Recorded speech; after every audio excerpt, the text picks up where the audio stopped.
बढ़ेंगे अगली खबर की ओर। हथगांव नगर पंचायत के 8 सभासदों ने अपने ही अध्यक्ष के खिलाफ मोर्चा खोल रखा है। सभासदों से बात करने पर पता चला कि नगर अध्यक्ष मुन्ना यादव नगर में गुणवत्ता विहीन कार्य करवा रहे हैं और समस्त कार्यों में अपनी मनमानी और नगर पंचायत भवन में सभासदों को आना वर्जित कर रखा है, जिसमें एक महिला कर्मचारी जो हाल ही में रखी गई है उसको उनके विरोध में लगा रखा है, जो आए दिन सारे विरोधी सभासदों को झूठे मुकदमे में फंसाने की धमकी देती रहती है।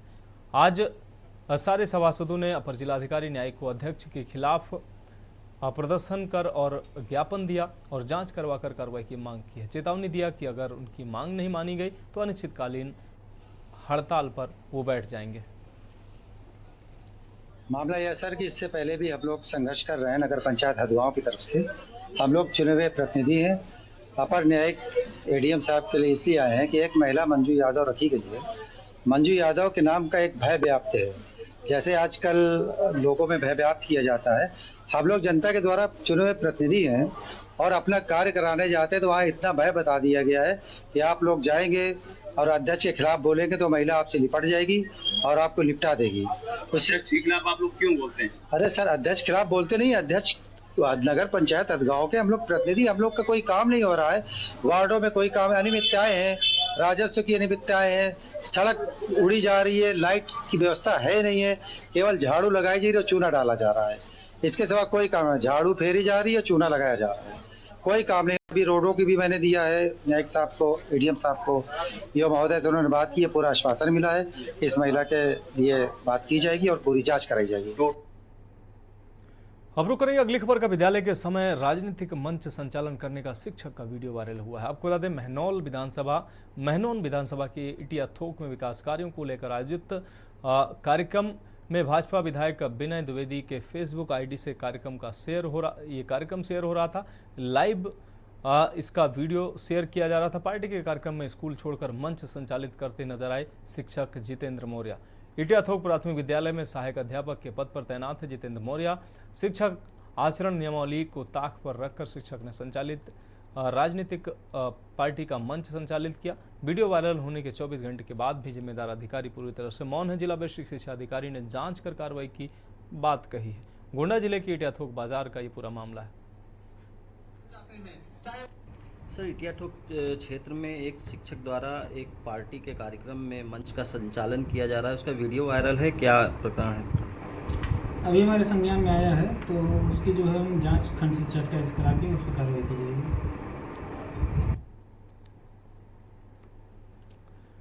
बढ़ेंगे अगली खबर की ओर। खबर अमरोहा के हिल्टन कॉन्वेंट स्कूल से है, जहां 7 साल के मुस्लिम छात्र पर स्कूल में नॉनवेज लाने का आरोप लगा है, जिसके बाद प्रिंसिपल द्वारा कमरे में बंद कर दिया गया और उसका नाम काट दिया गया। इसके बाद छात्र की मां और प्रिंसिपल के बीच नोकझोंक का वीडियो वायरल हुआ है। वीडियो वायरल होने के बाद मामले ने तूल पकड़ लिया। अमरोहा के पूर्व सांसद दानिश अली ने एक्स पर लिखा कि मुस्लिम बच्चे कहां जाएं। एनसीपीसीआर कहती है कि मदरसा तालीम हासिल करने का सबसे खराब स्थान है, वहीं सरकारी प्राइवेट स्कूलों में उन्हें अपमानित किया जाता है। अमरोहा में 7 साल के बच्चे को स्कूल से निष्कासित कर दिया गया और कानूनी कार्रवाई से बचने के लिए स्कूल प्रबंधक भाजपा में शामिल हो गया।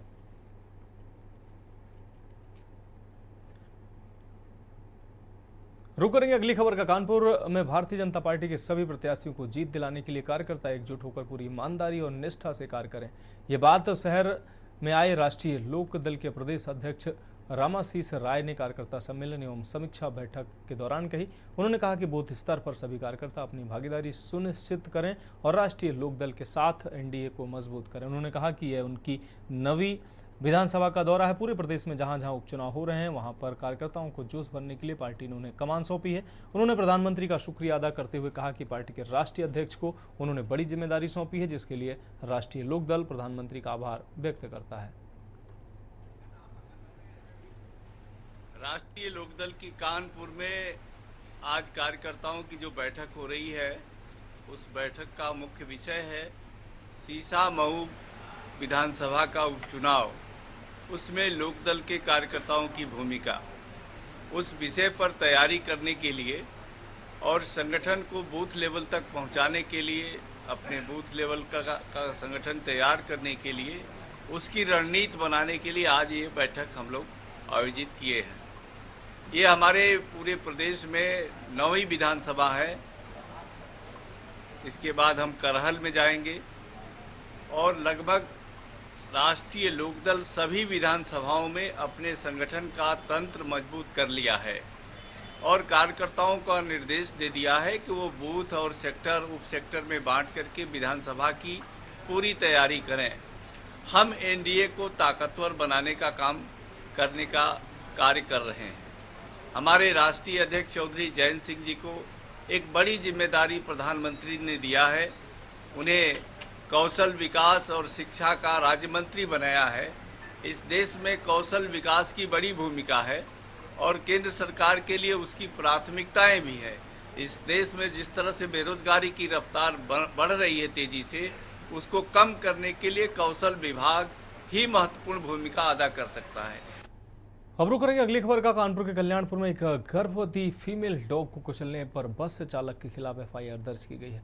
आपको बता दें, बेजुबान फाउंडेशन ने सीसीटीवी फुटेज और साक्ष्यों के साथ तहरीर दी है। इसके बाद पुलिस ने बस ड्राइवर के खिलाफ एक्शन लेते हुए रिपोर्ट दर्ज की है। ड्राइवर को मामले में बयान दर्ज कराने के लिए तलब किया गया है। जिस फीमेल डॉग की मौत हुई है उसका नाम लल्ली बताया जा रहा है। लोगों का कहना है कि लल्ली गर्भवती थी।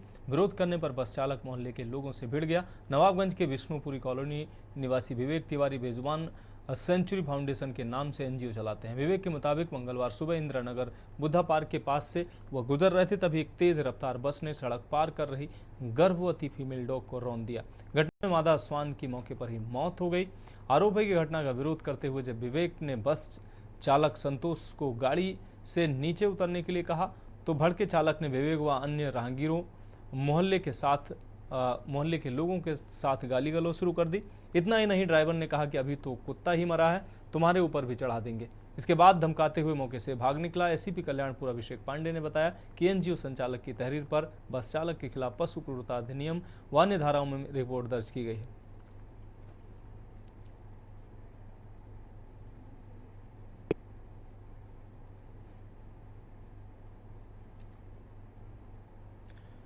अगली खबर जालौन से है, जहां पिछले 3 दिनों से लगातार हो रही बारिश से लोगों का जनजीवन अस्त व्यस्त नजर आ रहा है। तो वहीं ग्रामीण इलाकों में इलाकों तक नदी का पानी पहुंचने लगा है। साथ ही जिले की नदियों का जल स्तर भी उफान पर आने लगा है। आपको बता दें कि कोच के सलैया बुजुर्ग गांव में नदी का पानी पहुंचने लगा है और गांव से एमपी जाने का संपर्क मार्ग भी टूट गया है। इधर कालपी तहसील में यमुना नदी का जलस्तर बढ़ा है तो लोगों की चिंता भी बढ़ गई है, क्योंकि पिछले दिनों कालपी के यमुना नदी का पानी इसी तरह से बढ़ा था और लोगों के घरों में भी पानी घुस गया था। इसको लेकर जिला प्रशासन ने राहत बचाव कार्य शुरू कर दिया है।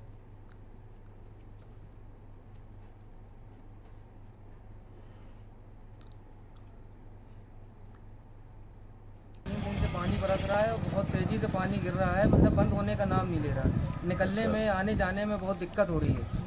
बीच से निकल रहे हैं, बड़ी दिक्कतों से निकल रहे हैं। पानी भरा हुआ है बिल्कुल। अच्छा, आराम से निकल रहे हैं बड़ी सहूलियत से। जिले में पिछले 36 घंटे से लगातार झमाझम हो रही बारिश से कहीं न कहीं लोगों का जनजीवन जरूर ठप कर दिया। बात कर रहे हैं जालौन की, जहां पर पिछले कई दिनों से लगातार बारिश को कयास लगाया जा रहा था और आज पिछले कई दिनों से बताया जा रहा था कि झमाझम बारिश होगी और आज यही हुआ कि 36 घंटे से लगातार हो रही बारिश से लोगों का जनजीवन ठप हो गया है। और जालौन के उन गाँव की जहाँ पर लोगों का लिंक रोड संपर्क टूट गया है। करीबन 1 दर्जन से ज्यादा गांव जो है बाढ़ की चपेट में आने को है और पानी इतना हो गया है कि लोग निकल नहीं पा रहे हैं। इसी को लेकर लोगों का कहना यह है कि अगर पानी रुकता है तो हम लोग अपने सुरक्षित स्थान पर पहुंचते हैं, लेकिन पानी रुकने का नाम नहीं ले रहा है और लोग इसे बाढ़ की चपेट में धीरे धीरे फंसने को मजबूर होते जा रहा है। और हालात ये होते जा रहे हैं कि लोग यहाँ से दूसरी जगह जाने को प्लान करने को मजबूर हैं, लेकिन हालात ये होते जा रहे हैं कि बारिश रुकने का नाम नहीं ले रही। अगर इसी तरीके से पानी एक दिन और बरसता रहा तो कहीं ना कहीं बाढ़ पूर्ण रूप से आ सकती है, चाहे वो कालपी की नदी का पानी हो या यमुना का पानी हो या पचनंद का पानी हो। लगातार जो है नदियों का पानी भी बाढ़ की चपेट में आने को है और धीरे धीरे उनका जल स्तर बढ़ता जा रहा है। कहीं ऐसा ना हो कि लगातार जो पानी बढ़ेगा तो बढ़ते न कहीं लोगों को नुकसान हो सकता है। अब देखना ये होगा आने वाले समय प्रशासन लोगों को क्या चेतावनी देता है। हालांकि प्रशासन ने पिछले कई दिनों पहले बाढ़ को लेकर लगातार लोगों को चेतावनी दी थी, सुरक्षित स्थान पर आ जाए, कहीं न कहीं पानी बरस सकता है। लेकिन पानी जो बरसने का सिलसिला जो शुरू हुआ है काफी लेट हुआ है और आज यही देखा गया है कि भारी बारिश यहाँ पर दिखाई दे रही है। अब देखना ये होगा कि इस बारिश से कैसे बचा जा सकता है, ये आने वाला वक्त बताएगा। कैमरा पर्सन मनीष पांडे के साथ माजिद अरमान के अनुसार। अब रुक करेंगे अगली अहम खबर का खबर बुलंदशहर से, जहां शिकारपुर तहसील क्षेत्र के सालाबाद व नाई नगला गांव में भारी बारिश के बीच घरों की छतें बैठ गई हैं। पीड़ित बुद्धसेन की मां और लोकेश के साथ ही आपको बता दें छत गिरने से छत के मलबे में भैंस मलबे में दबकर मौत हो गई। छतें ढह जाने से दोनों परिवारों से के सिर छिपाने की अब जगह नहीं बची है। साथ ही लाखों रुपए का आर्थिक नुकसान भी हुआ। तहसीलदार ने शासन को रिपोर्ट भेजकर पीड़ितों को मुआवजे आर्थिक सहायता दिलाने का भरोसा दिलाया।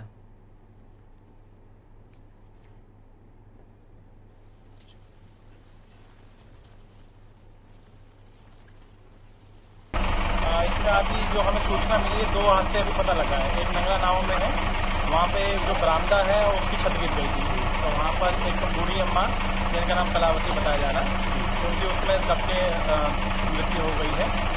उनकी सब जो हमने उनके बयान वगैरह करा लिए हैं, पासबुक वगैरह ले लिया है और उनकी जो फॉर्मेलिटी है वो पूरी की जा रही है। पुलिस को बोल दिया है कि वो पंचनामा करा लें उनका। इतना का मकान गिर गया और यहाँ में खाना बना रहे, थोड़ी सी मिट्टी गिरी, हम भाई भतीजा हमारा वो बाहर निकल गया, हमारी मम्मी वो हाथ पे वो निकल ना पाई, दुकान में गई, भाभी को लग गई हमारी। रुक करेंगे अगली खबर का खबर मथुरा से, जहां महानगर के छत्ता बाजार में 2017 में सराफा व्यवसायी के यहाँ हुई हत्याकांड और डकैती के मामले में कोर्ट ने गुरुवार को फैसला सुनाया है। 9 बदमाश दोहरे हत्याकांड और डकैती की घटना में दोषी करार दिए गए थे।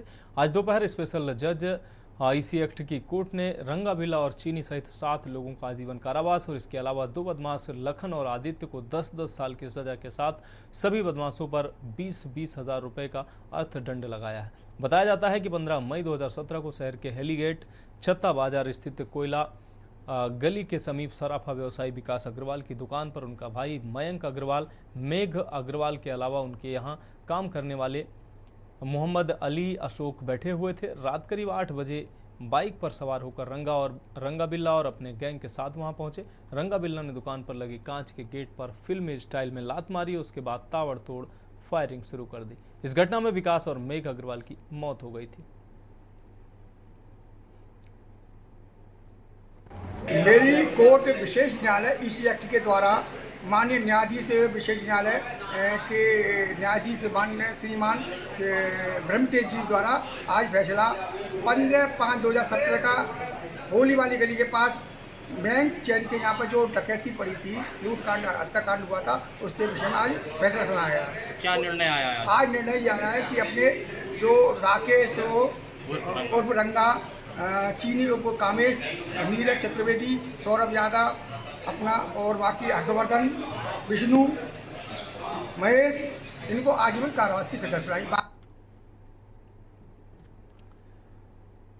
अगली खबर का रुख करेंगे। खबर झांसी से है, जहां मौरानीपुर नगर पालिका क्षेत्र स्थित बड़ा बाजार में धराशायी हुए जर्जर मकान के मलबे में दबकर एक मजदूर की मौत हो गई। हादसे की जानकारी मिलते ही एसडीएम, सीओ व कोतवाली निरीक्षक मौके पर पहुंचे। प्रशासनिक निर्देशों पर नगर पालिका परिषद व अन्य किसी के फंसे होने की आशंका के मद्देनजर मलबा हटवाया गया। हालांकि लोग मजदूर की मौत के लिए पालिका को दोषी ठहरा रहे हैं। मौरानीपुर कस्बे बड़ा बाजार में स्थित एक जर्जर भवन था जो पिछले 25 साल से बंद रहता था। उसके नीचे एक व्यक्ति बैठा हुआ था, वो मकान जो है अचानक गिर गया, जिसके कारण उसकी डेथ हो गई है और मलबा यहाँ से हटाया जा रहा है। मेरे पिताजी की पैतृक दुकान है, लल्ला कटल की साइकिल की दुकान। ये दुकान मतलब हमको भी नहीं पता भैया कितनी पुरानी है, 60 साल पुरानी होगी। हमारा तो जन्म क्या बताएं। वो पानी बारिश के कारण मतलब वो धराशायी हो गई। हमको नहीं पता, हमको क्या पता। दुकान बंद है आज बरसों से। दुकान नहीं, दुकान पापा जी के शांत हो जाने के बाद से 26/10/2012 में पापा जी शांत हो गए, उसके बाद दुकान निरंतर बंद चल रही है। बढ़ेंगे अगली खबर की ओर। अमरोहा जिले भर में बीते कई दिनों से तेज हवा के साथ बारिश हो रही है। इस बारिश से जहां लोगों को गर्मी से निजात जरूर मिली है, तो वहीं धान की फसल को भारी नुकसान भी हुआ। तेज हवा के साथ हो रही बारिश से धान की फसल पूरी तरह से नष्ट हो गई है। फसल नष्ट होने से किसानों के चेहरे पर मायूसी छाई है। अमरोहा के किसानों का कहना है कि बड़ी मुश्किल से धान की फसल लगाई थी और अब जब फसल तैयार की तो इस बारिश ने नष्ट कर दी है, जिससे काफ़ी नुकसान हुआ। किसान सरकार की तरफ मुआवजा की उम्मीद लगाए बैठे हैं।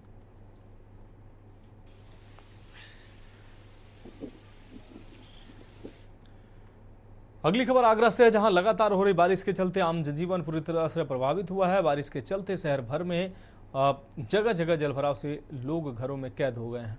बारिश से प्रभावित लोग नगर निगम को कोसते नजर आ रहे हैं। वहीं मौसम विभाग ने चेतावनी जारी की है। लोग बारिश के कारण घरों में भयभीत हैं और जर्जर घरों से निकलकर सुरक्षित रहने के उपाय भी ढूंढ रहे हैं। वहीं बारिश को देखते हुए प्रशासन की ओर से शहर भर के स्कूलों में अवकाश घोषित कर दिया गया। साथ ही शहरवासियों से सुरक्षित स्थानों पर रहने की अपील की गई है। जरूरी होने पर ही घरों से बाहर निकलने की बात कही गई है।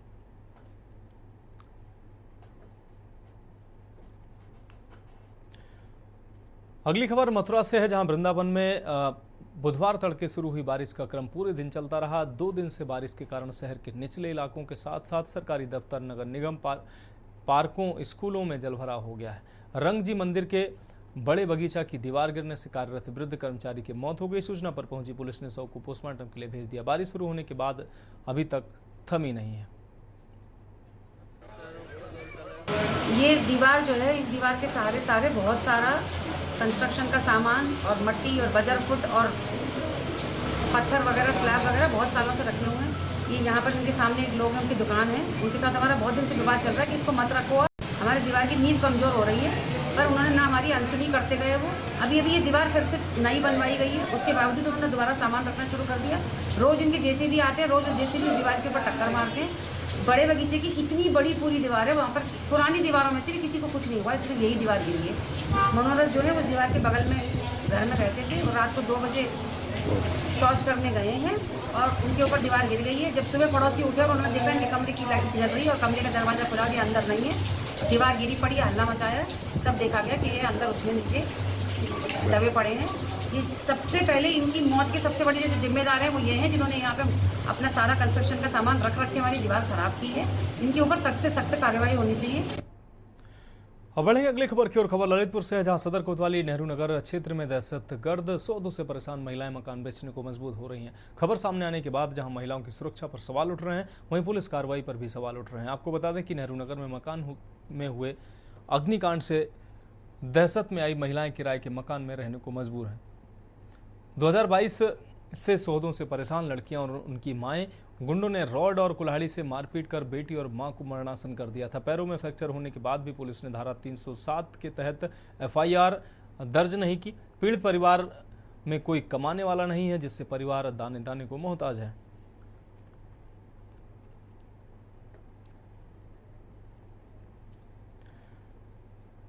अगली खबर कानपुर से है, जहां पर कल हाईवे पर अर्धनग्न अवस्था में मिले महिला के शव की शिनाख्त हो गई है। आपको बता दें कि महिला पिछले काफी समय से सर्वाइकल से पीड़ित थी। गोविंद नगर थाना क्षेत्र के दबोली निवासी पति ने महिला और उसके कपड़ों की शिनाख्त की। हादसे वाली रात पति पत्नी दोनों रात भर नहीं सोए थे और सुबह 4 बजे पत्नी निकल गई थी घर से बाहर। हत्या या हादसा पोस्टमार्टम रिपोर्ट आने के बाद स्थिति स्पष्ट होगी। महिला का शव उज्जैनी थाना क्षेत्र में एक जो है वो रोड पे मिला था, बरामद हुआ था, जिसमें तत्काल पुलिस ने पहुंच करके जो है वो शव को पंचायतनामा के लिए भेज दिया गया था, पोस्टमार्टम के लिए पंचायतनामा करके। उस समय शिनाख्त नहीं हो पाई थी और बॉडी में काफ़ी चोट के निशान थे और जो है वो काफ़ी ऐसा लग रहा था बोन्स वगैरह फ्रैक्चर है। जो सिर थे उसमें भी काफ़ी चोटें लगी थी और रैप्चर हो गया था।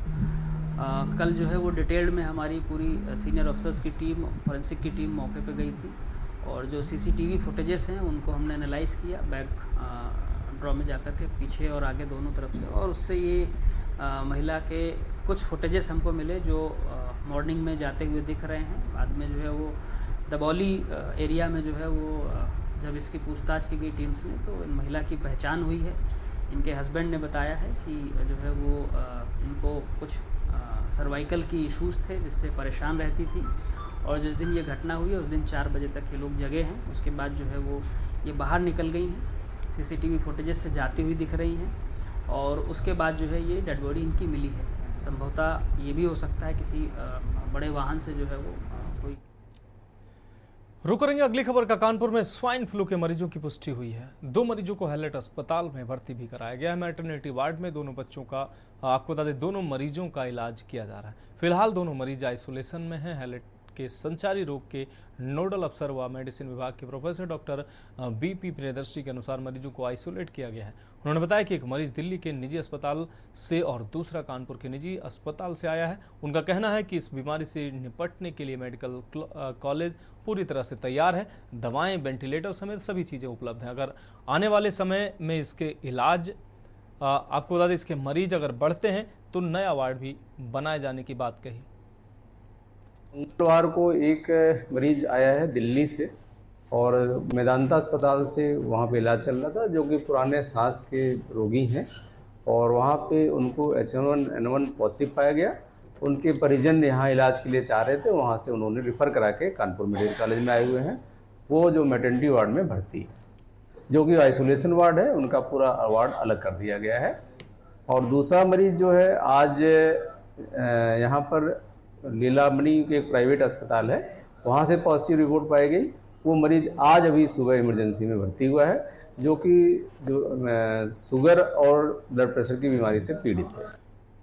रुक करेंगे अगली खबर का। उत्तर प्रदेश के लखीमपुर जिले में गुरुवार को 4 सहकारी समितियों पर संचालन पद के लिए नामांकन प्रक्रिया चल रही थी। इसी दौरान काफी गहमागहमी हो गई। इस दौरान श्रीनगर से भाजपा की महिला विधायक मंजू त्यागी भी मौके पर पहुंच गए। उनके साथ बड़ी संख्या में समर्थक भी थे। इसके बाद नामांकन को लेकर दोनों पक्षों के बीच हंगामा होने लगा। इस दौरान भाजपा विधायक ने आरू के हाथ से पर्चा छीन लिया, जिस पर बखेड़ा खड़ा हो गया। सपा कार्यकर्ताओं ने पुलिस प्रशासन के खिलाफ नारेबाजी शुरू कर दी। इस दौरान पुलिस से खूब धक्का मुक्की हुई। हंगामा बढ़ने पर पुलिस ने सपाइयों पर लाठीचार्ज कर दिया। इसके बाद मौके पर भगदड़ मच गई।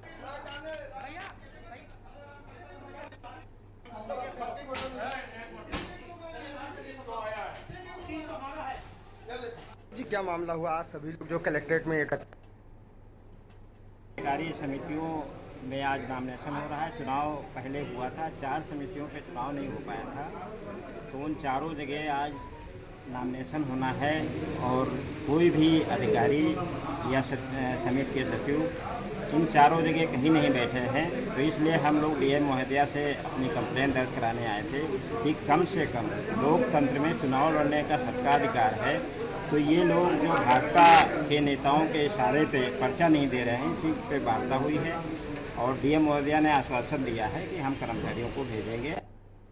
तो देश की बात में फिलहाल अभी के लिए मेरे साथ इतना ही। मुझे दीजिए इजाजत और आप देखते रहिए के न्यूज़ इंडिया। आप देख रहे हैं के न्यूज़, खबरों का